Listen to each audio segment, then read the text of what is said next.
लेकिन लड़ाई अभी बहुत लंबी है।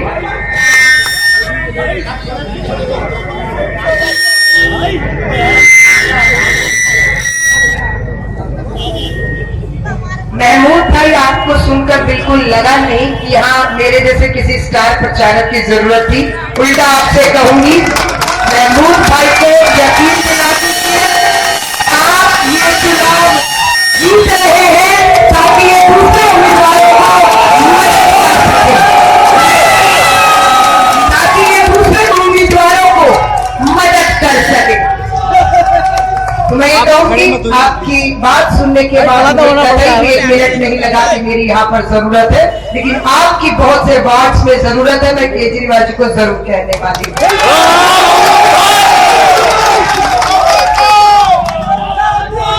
मैं आपसे खुद विधायक हूँ। 2 साल का सफर हमारा कैसे गुजरा ये आपसे किसी से छुपा नहीं है। आज इन भ्रष्टाचारियों से लड़ते लड़ते नौबत ये आ गई कि आम आदमी पार्टी के कार्यालय पे भी मोदी सरकार ने एलजी को कह के ताला लगवा दिया और हमें सड़क पर ले आए। इन्हें बता दीजिएगा, ये वही आम आदमी है जो रामलीला मैदान से सड़कों से लगता हुआ सत्ता पे आया, और अब सत्ता से सड़क पे भी भेजोगे तो और मजबूत होकर आएगा।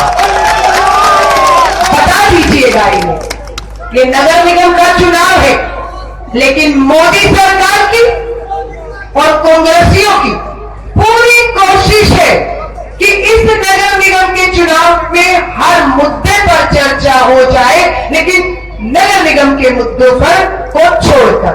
क्यों भाई, 10 साल से पार्षद कौन है यहाँ से? कांग्रेस का या भाजपा का? कितने सालों से? 10 सालों से जिससे कूड़ा नहीं उठा, एक मुंह का और मांग रहे कूड़ा उठाने का, क्या उठाएगा? 10 साल कम होते हैं कूड़ा उठाने के लिए। कूड़ेदान भी कहां बनाया, मैं तो देख के हैरान हूं कि यहाँ के रिहाइश, यहाँ के लोग, यहाँ के बाजार, यहाँ की दुकानें कूड़ा घर के सामने बदबू और गंदगी में चलती कैसे? ये भी आज नगर निगम का चुनाव, दिल्ली साफ, हाउस टैक्स, दिल्ली साफ, दिल्ली साफ, हाउस टैक्स माफ। अब मैं इसी मुद्दे पर टिकी रहूंगी, क्योंकि ये चाहते हैं हम मुद्दों से भटके। हम केजरीवाल पे टीवी में, चैनलों में चर्चा करें कि केजरीवाल को 2 साल में भ्रष्ट, करप्ट, भाजपाई कांग्रेसियों की तरह रिश्वतखोर हो गया। मैं आवाम से पूछना चाहूंगा, आप में सभी ने 2 साल पहले झाड़ू का बटन दबाया था या नहीं दबाया था? दबाया 2 साल पहले झाड़ू का बटन? बिल्कुल दबाया। किसी ने ये कहा कि हमने तो झाड़ू नहीं चलाया था, हमने तो हाथ और कमर का बटन दबाया था? ये केजरीवाल कहां से आ गया? किसी ने कहा था? नहीं कहा, क्योंकि पूरी दिल्ली 2 साल पहले बदलाव चाहती थी, इन भ्रष्ट भाजपाई कांग्रेसियों से निजात चाहती थी। सबने झाड़ू चलाया दिल्ली में और ऐतिहासिक बहुमत की आम आदमी की पहली सरकार दिल्ली में बना दी।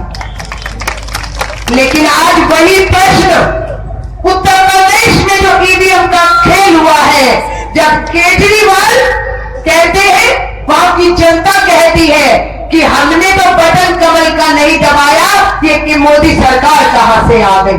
और जब ईवीएम पर हम प्रश्न उठाते हैं तो ये भाजपाई मोदी भक्त हमसे कहते हैं कि ये ईवीएम मशीन 2 साल पहले तक तो बड़ी अच्छी थी, इसी ईवीएम मशीन का झाड़ू दबा आप आए तब तो कोई घोटाला नहीं हुआ, आज आप हार रहे हैं, मोदी आ रहे इसलिए घोटाला हो गया।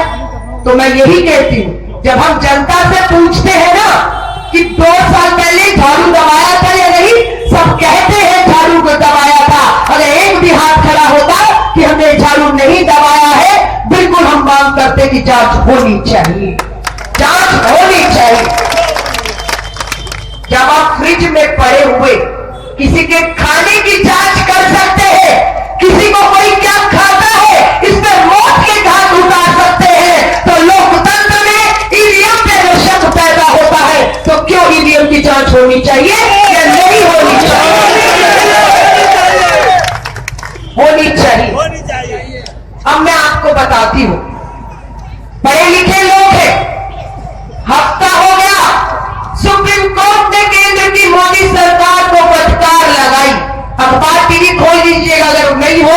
तो गूगल कर लीजिएगा।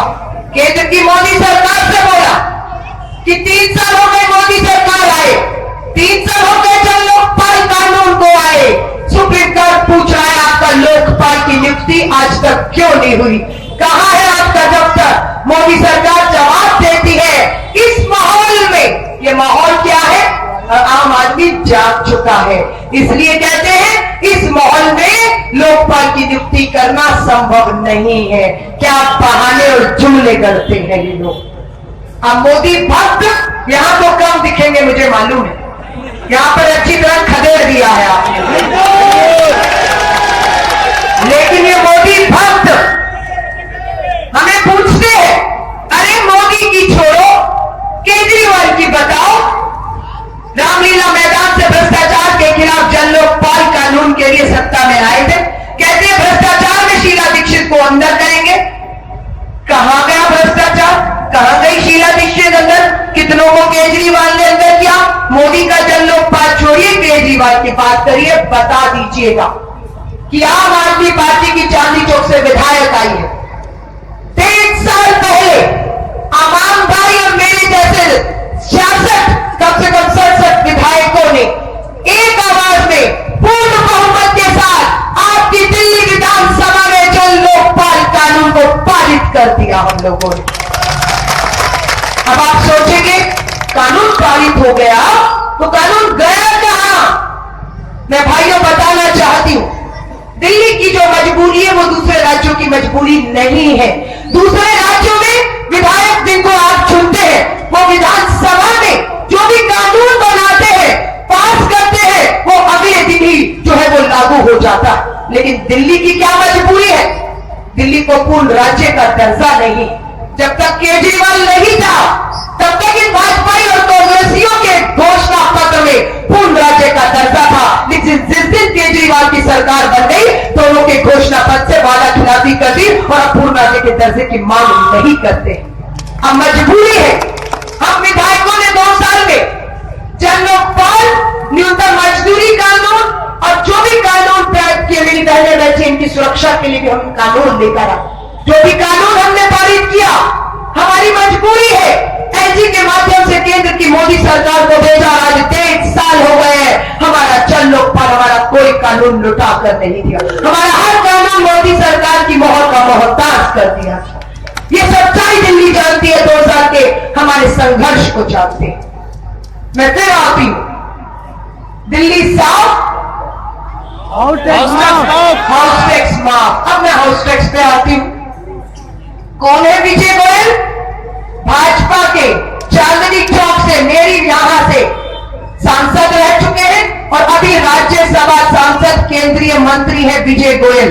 इनके घर का बहुत बड़े नेता, हम आम आदमियों की तरह छोटे घरों, भाजपा के राज्यसभा सांसद का कितना आया हाउस टैक्स? 25 करोड़ रुपए। एक सांसद का हाउस टैक्स 25 करोड़ रुपए। क्या किया? किसकी सरकार है 10 साल से नगर निगम में? बीजेपी, भाजपा की सरकार है। विजय गोयल का 25 करोड़ का हाउस टैक्स किसने माफ किया? भाजपा की नगर निगम की सरकार ने। अब जब केजरीवाल के हाथ में नगर निगम आएगा तो मुझे बताइए, जब भाजपा की सरकार नगर निगम में विजय गोयल का 25 करोड़ हाउस टैक्स माफ कर सकती है, तो अरविंद केजरीवाल आम आदमी के घर का इनकम टैक्स हमेशा के लिए क्यों खत्म नहीं कर सकता? क्यों खत्म नहीं कर सकता? हर साजिश अपनाई जा रही है। 21 विधायकों को, जिसमें अमान भाई भी हैं, सबको झूठे केसों में फंसवाकर जेल भेजा गया। सोचा 21 विधायकों को जेल भेजिए, डर जाएंगे, झुक जाएंगे, समझौता कर लेंगे। पर अमान भाई सहित मुझे अपने 21 विधायकों को, जिन्होंने आम आदमी ने जिसे चुनकर बेचा, गर्व है। जेल जाना मंजूर हुआ पर मोदी के सामने घुटने नहीं टेके, समझौता नहीं किया। आज हम 21 विधायकों की सदस्यता भी खतरे में डाल दी, कोई परवाह नहीं। ये आम आदमी भी बहुत अच्छी तरह जानता था कि आम आदमी आंदोलन से निकली नई पार्टी है। ये आम परिवारों के युवा है जिन्हें हम टिकट देते, हमारे हमारे यहाँ परिवारवाद नहीं है, हमारे यहाँ पैसे देकर टिकटें जो है आम आदमी केजरीवाल नहीं देता। इनको पता था आपको कि अगर केजरीवाल को बहुमत नहीं देंगे तो ये भाजपाई कांग्रेसी मिलकर केजरीवाल को जीने नहीं देंगे। इसलिए पहली बार 28 और उसके बाद कितनी दी? कितनी दी? अब इन भाजपाइयों को समझा दीजिएगा, हमने कुछ सोच के ही 67 सीटें दी है। 21 को जेल भेज दीजिए, 21 की सदस्यता रद्द कर दीजिए, फिर भी 5 साल केजरीवाल पूरे करके जाएगा। इतना बहुमत दिया, इतना आवाम ने बहुमत दिया, कोई समझौता नहीं कर। जन लोकपाल की भ्रष्टाचार की लड़ाई हमारी अधूरी है। 2 साल पूरे हुए हैं, 3 साल बाकी है। जेल भी जाना पड़े, फांसी के तख्तों पर भी चढ़ना पड़े। अशफाक उल्लाह खां का यहाँ पर जिक्र हुआ है, हम उसी का जो है अनुसरण करते हैं, उन्हीं के नक्शे कदमों पर आहुति देने के लिए आए। ये लड़ाई आसान नहीं है, ये हमें मालूम है। मैं आप सबसे कहूं, आज दिल्ली में किसकी सरकार है? आम आदमी की सरकार है। मुख्यमंत्री किसका है? आम आदमी का। विधायक किसका है? आम आदमी का। और अगर पार्षद भी आम आदमी का हो जाएगा तो राजनीति नहीं काम होगी, राजनीति नहीं काम होगी। भाई के जीतने से सिर्फ आपको ही नहीं, अमान भाई केजरीवाल और दिल्ली में भ्रष्टाचार की लड़ाई को आप आगे बढ़ाने में हमें ताकत देने का काम करेंगे। मैं आप सबको कह रही हूं, नगर निगम के भ्रष्टाचार में करोड़ों रुपया, यहां पर अगर मुझे मालूम नहीं भाजपाइयों की कितनी बात करूं, उनका खेल दूसरा है। उत्तर प्रदेश जीतने के बाद गोरक्षकों ने राजस्थान अलवर में एक निर्दोष और मासूम को मौत के घाट उतार दी। आज सुप्रीम कोर्ट ने केंद्र की मोदी सरकार और 5 राज्य, पांचों के पांचों बीजेपी शासित राज्य, सुप्रीम कोर्ट ने कहा है क्यों नहीं इन गोरक्षक दलों पर बैन लगा दिया जाए। ये कहा है, पूछा है। और ये कहां हो रही है हत्याएं, ये हिंसा कहां हो रही है? बीजेपी शासित राज्यों में। आज दुख की बात है, कांग्रेस का हाथ था यहां पर और आज तक है।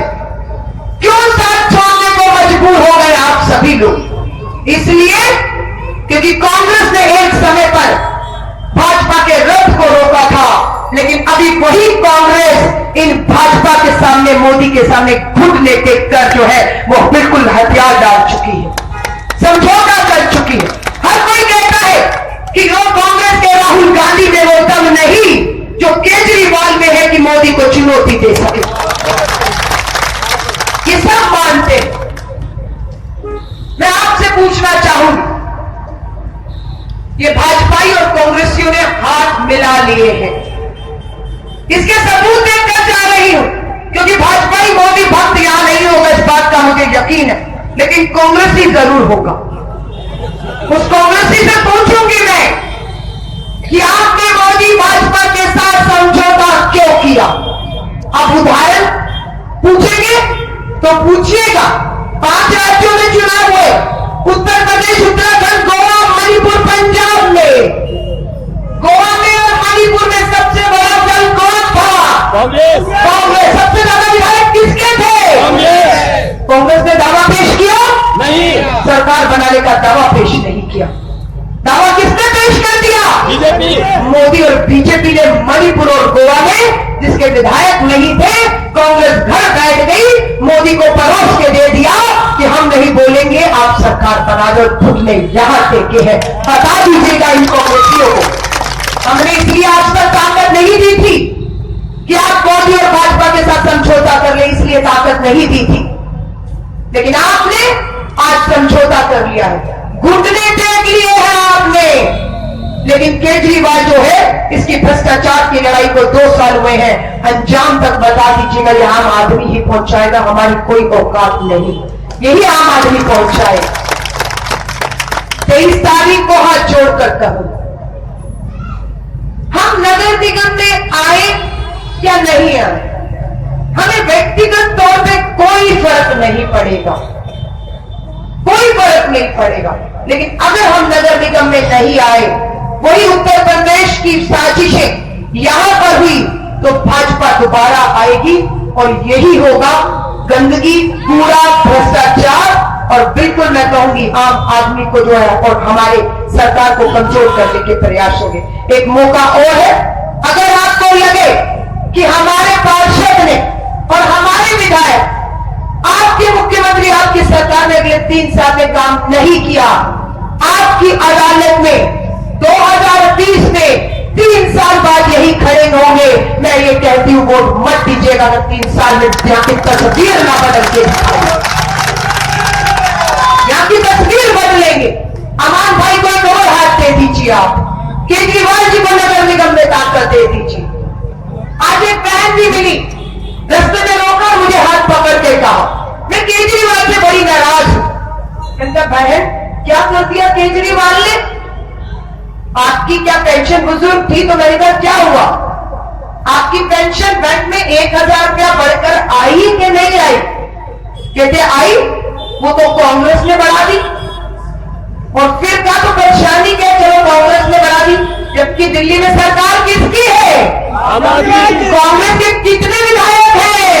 0 कितने सांसद हैं? ऐसे मत करिए, उनको बुरा लग सकता है।